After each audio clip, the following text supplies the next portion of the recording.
Welcome to the class.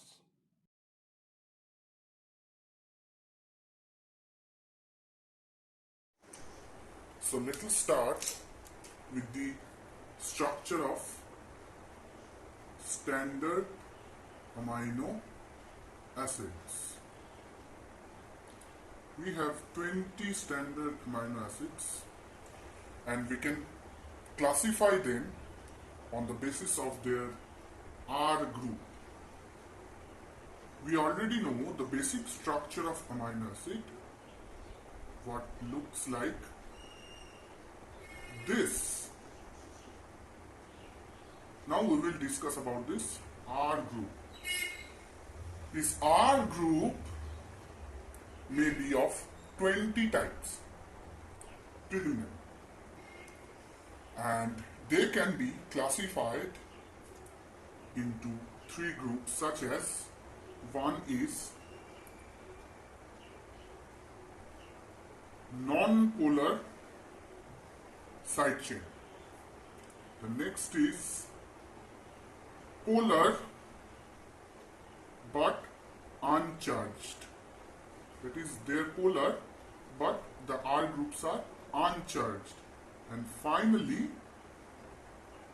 polar and charged. On the basis of these three major categories, we can include all the 20 amino acids available. The first R group we will discuss about is H. The R group is H. Then remember, the carbon is no more chiral because already there is a H in amino acid, and as R group there is another H or hydrogen. So the carbon or the C alpha is no more chiral, and that is glycine or G. The next comes CH3, that is alanine or A. The next is CH, CH3, CH3, and this is valine or V. See, the hydrophobicity of the R group is gradually increasing. Initially it was H, then it is a methyl group that contains a carbon. There is three carbons, the CH, CH3, CH3. So gradually the hydrophobicity of the R group is increasing. So the next one is CH2, CH, CH3, CH3. See, the R group of valine is there, and prior to that another CH2 is added. So see, if you be tricky enough, then it's very easy to memorize or remember all the structures of amino acids. You have to be smart enough to understand or remember the thing. If you remember the structure of valine, then you can easily remember the structure of leucine. You have just put the CH2 group prior to the valine groups. That is the leucine or L. Now,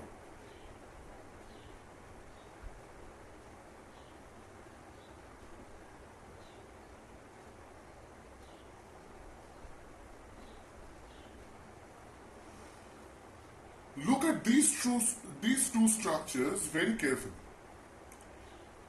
Here's the four carbons, C, 1, 2, 3, 4, and here also the four carbons. Basically, the molecular structure of these two R groups are same. It is just the isomer of this one. That is, you transfer the CH3 group from this carbon to this, and transfer one hydrogen to here. That is why it becomes CH from CH2, and the CH3 is here. So now you can consider the CH as CH2. So it is just transfer between H and CH3, and you get the structure of isomer of leucine, that is isoleucine.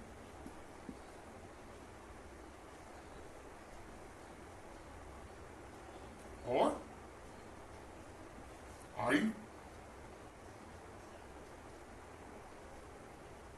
CH2, S and CH3. So it's CH2, CH2S and CH3. So first we can see an element, that sulfur, is now added to the R group. And this is methionine, or M.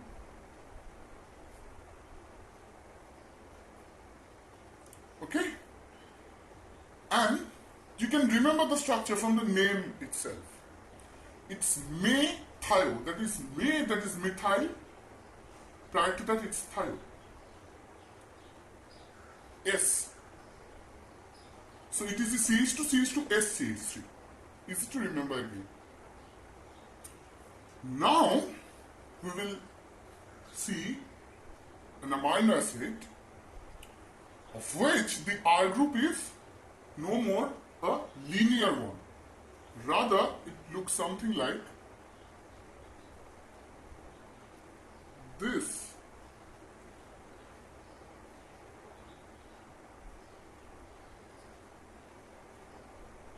That's it.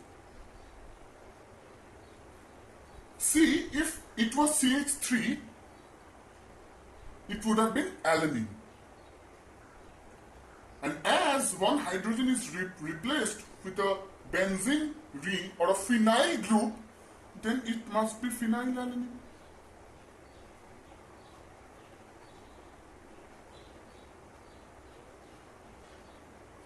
And you can remember the one letter abbreviation as it is phenylalanine.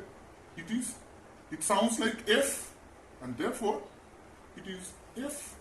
So you can memorize the one letter abbreviations as well. So far it was according to the first letter of the name of the amino acid. Now you can see something like this. It is phenylalanine, PH, but the one letter abbreviation is F. The next one is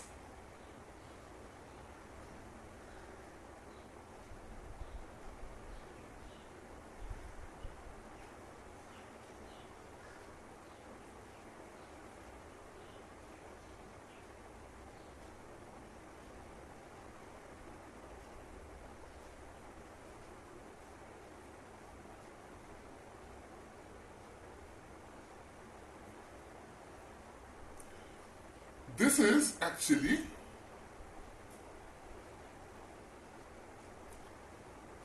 a cyclic amino acid or the cyclic arc chain, which is tryptophan.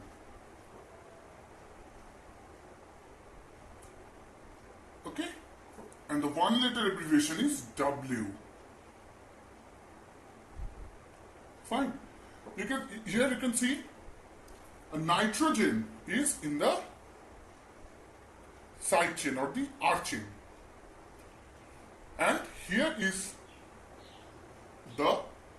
all the uncharged and non-polar. Basically, they are non-polar. Non-polar amino acids are there. Okay. Okay. Fine. We actually didn't mention of an amino acid which is also included in this non-polar side chain, which is known as proline. Proline is a bit unique in structure as it is not an amino acid, rather it is amino acid. What does it mean? In rest of the cases, the amino acid, the amino group is like this. But here we will see the structure is cyclic in terms of amino group. That is, the amino group is not free like this. So how does it look? This is the C, alpha. There is a carboxyl group, and there is a hydrogen as well. And there is an amino group which remains in not the NH3 form, rather it is NH2 form. Then it must be, this nitrogen must be bound to something else, and that is like this. That's it. So this must be CH2, CH2 and CH2. So it's very easy to remember that you write the NH2 plus instead of NH3 plus. Then the proton is substituted by this kind of a group, and it is a cyclic one. And that is why it is amino acid, not amino acid. And it has a very important role in the maintenance of structure of protein. We will be talking about it in later. And this is the proline. Okay? And the one letter abbreviation is P, simply. Okay? So the next one is the polar uncharged group. That is, so far we have seen that the R groups are hydrophobic in nature. That is why they are non-polar.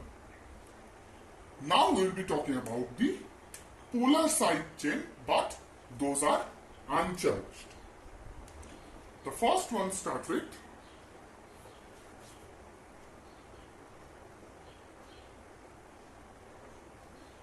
this is CH2OH, and there is a hydroxyl group, so it must be polar. And this is serine.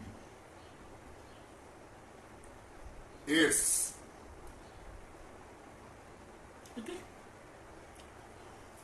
The next one is a bit higher in terms of the structure of R group. That is, this is CHOH, but here is the group CH3, as in branch. Okay. So this is threonine.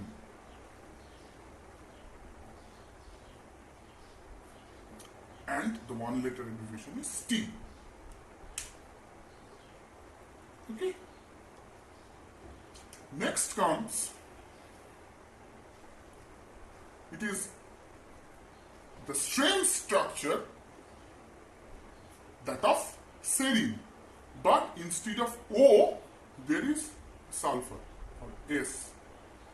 See, it was CH2OH, it is CH2SH, and this is cysteine, C. The next one is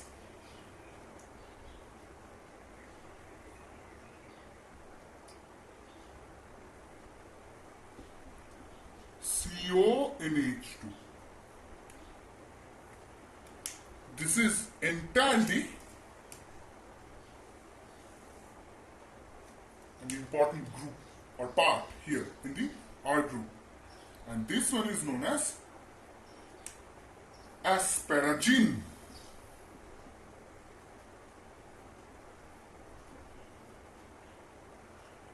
Okay, and asparagine, this N group, the first N group in the, or the nitrogen, is incorporated in the side chain or R group.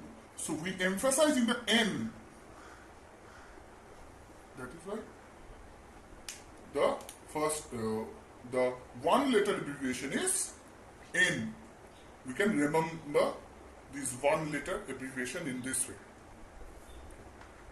Next, it is just like the asparagine, just with an extra CH2. It was CH2 CONH2. It is CH2 CH2 CO NH2. And this is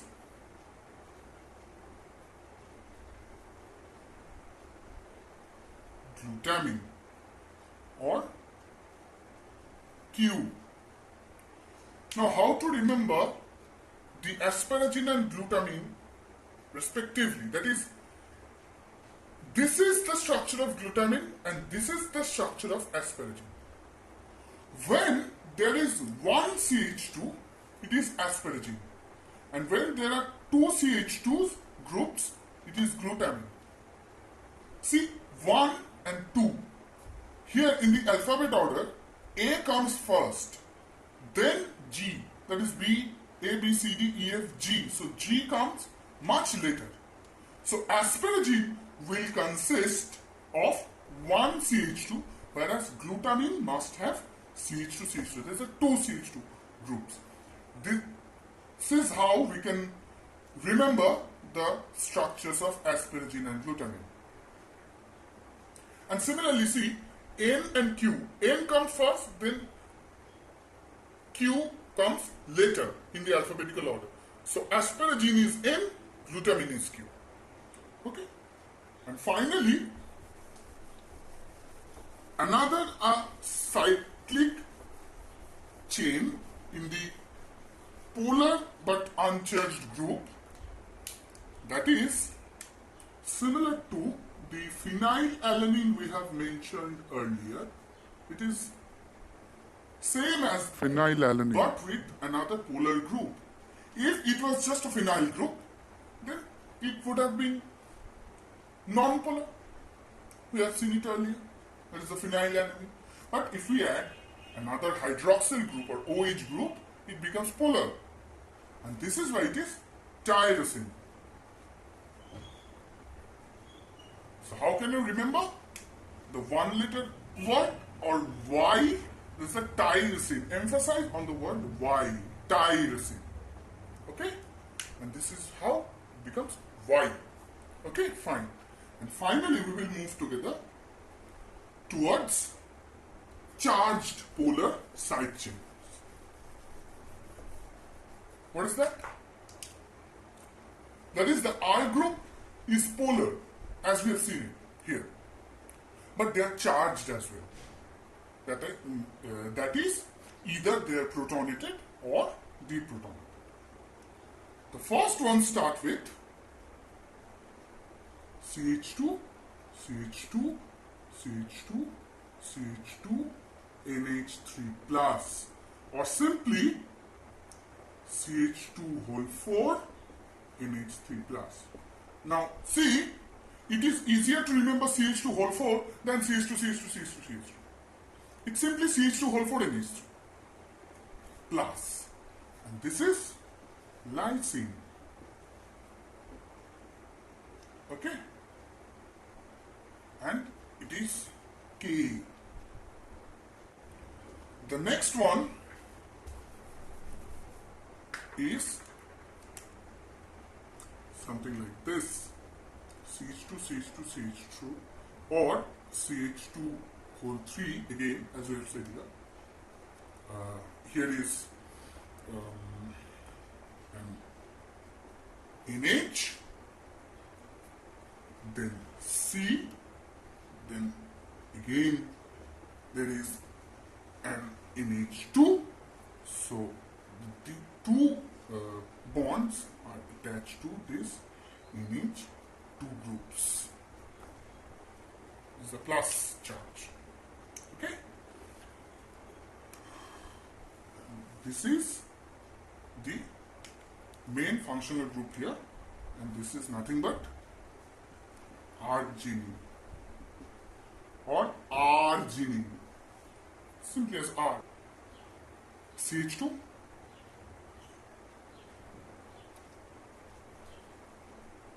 okay, keep this CH2 constant here, fine. Then C double bond CH. Here you add just two bonds like this. Here one add NH, here add another NH. Okay? But make this one as positively charged. Okay, and write here a CH. Now just add them, and add this is positively charged, so the lone pair of nitrogen must be involved in the bonding, that is like this, and as two double bonds cannot be successively present here as the C is attached to hydrogen, so this double bond must be present here. So the C, NH, CH, NH plus CH. This is the cyclic kind of structure, and this is known as histidine. Okay? If you find a bit difficult to understand, then rewind this part and watch again. And the single letter abbreviation is H. Fine. And now the final two amino acids. These are very easy. It is the CH2, CO minus. Earlier we have seen that there are basic amino acids such as lysine and arginine. The first time we can see the presence of carboxylic acid group in the R group, and simply it is CH2CO minus, and the name of the amino acid is aspartic acid, or as it is in the form of iron, that's CO minus, it is simply aspartate. So it's aspartate or aspartic acid, and single letter abbreviation is D. Now remember the structure of asparagine and glutamine, and in case of asparagine it was CH2 CONH2, and in glutamine it was CH2 CH2 CONH2. In case of aspartate it is CH2 CO minus. So in the same formula, just it is CH2 CH2, then CO minus, and it is glutamate. As simple as that. And remember that it was N and Q as the one letter abbreviation or the single letter abbreviation in terms of asparagine and glutamine respectively. N and Q. So here it is D, and next comes E. So glutamate is E. So in the same manner, single CH2, that is aspartate, two CH2 groups, then it is glutamate. It is D and E respectively. Fine. Now go back to the previous video we have talked about the titration of amino acids, where we actually ended with the formula, that is Pi equals to pK1 plus pK2 divided by 2. Okay? pK1 and pK2 are respectively COH dissociation and the NH3+. Okay? So at pK1, COH becomes CO minus by getting deprotonated, and at pK2, NH3 becomes NH2 by donating the proton, as we are increasing the pH of environment by adding NaOH. And we have actually drawn the titration curve of glycine or an amino acid. Those have a single COH and a single NH3+. But what happens for the amino acids for those who have two amino groups or two carboxylic groups? That is, they are ionizable, as we have talked in the charged and polar side chains, or the polar and charged side chains. If they have amino group in their R groups or CO groups in their R groups, that is in terms of asparagine or lysine, or in aspartate, glutamate, what happens then? How to calculate the Pi So if we look at the titration of those amino acids, say let us consider the structure of aspartic acid, okay, or aspartate. Here it is the NH3 plus COH, H, CH2 and COH. This is the structure of amino acid at the lowest pH. Okay. Now here increasing the pH, what will happen? The first proton will come out of this COH. That is the main functional group COH. That is the COOH we talk about. That is the pK1 we talk about. So it will become something like this. As we know, the tendency of releasing the proton of carboxylic acid, COH, is highest in these. Now you will ask, why not this one? See, this one is attached to a CH2 group. So it is much more easier to release a proton for this one, this carboxylic group. So this is the pK1. Here you can see the net charge was +1. Here you will find the net charge is 0. So this is the zwitterionic form. What is the next one? If you increase the pH even more, see, amino, the tendency of amino group is retain the proton. So the R group, the CO of R group, the carboxylic acid group of the R group will now release the proton.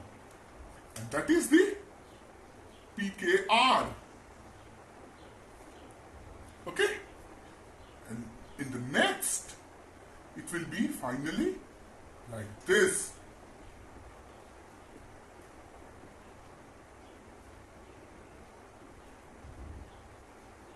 So here the net charge was -2 + 1, it was -1. And here it is -2. So how the net charge is varying, you have to understand here. Initially it was +1, then it becomes 0, then becomes -1, and even in the higher pH, it becomes more acidic. Remember in the last video we have talked about that as you increase the pH of the environment, that is, the environment gets more basic, the amino acid becomes more acidic. The same thing is happening over here. Okay. Now if you ask me that what are the pH of this value, that is, what is the pK1, the value of pKr, and this is the pK2. Okay, it is the pK2. Then for aspartic acid, the pK1 is 2.19, the pKr is 4.25, and the pK2 is 9.67, purely at basic pH. Now if you are asked, what is the PI or the isoelectric pH of this amino acid? Now remember, the isoelectric pH is, or PI, is the value of the pH when the amino acid becomes zwitterionic. That is, it neither moves toward cathode nor towards anode. So the pH when the amino acid attains the structure something like this is the zwitterionic form. And clearly you can see that this ionic configuration is attained somewhere between this 2.19 and 4.25. If you increase the pH gradually from 2.19 to 4.25, at this middle point, there is a 50% point. At somewhere between these two values, the amino acid will remain in zwitterionic form. So the pH, or the PI must be 2.19 plus 4.25 divided by 2. That is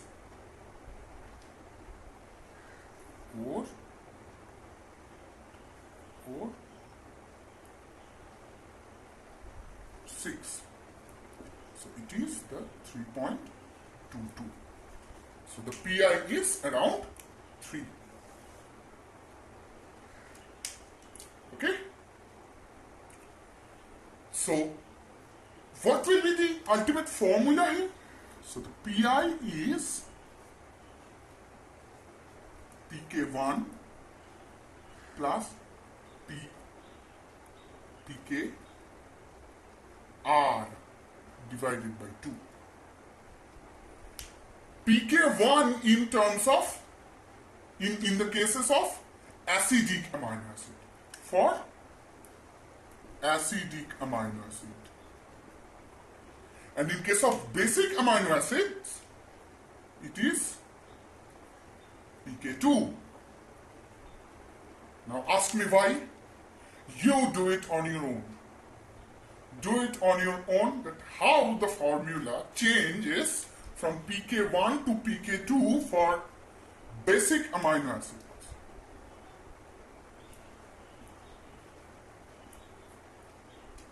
Okay?